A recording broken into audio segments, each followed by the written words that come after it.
Hi, it's AI Kelly here. Welcome back to Ask the Instructor presented by Campus Mortgage.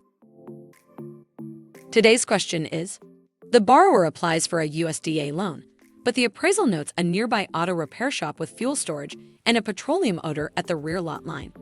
How does the underwriter address the potential environmental hazard? Here is what our mortgage instructor has to say. The underwriter treats the appraiser's comment as a red flag and requires the lender or appraiser to address whether there's a health or safety issue or marketability concern.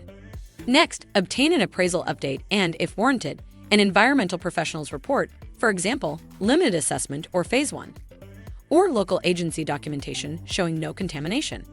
Additionally, any required remediation must be completed and verified before closing, and the final appraisal must support value without adverse conditions.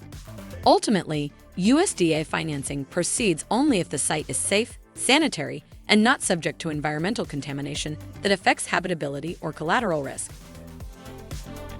This concludes our 1-minute video.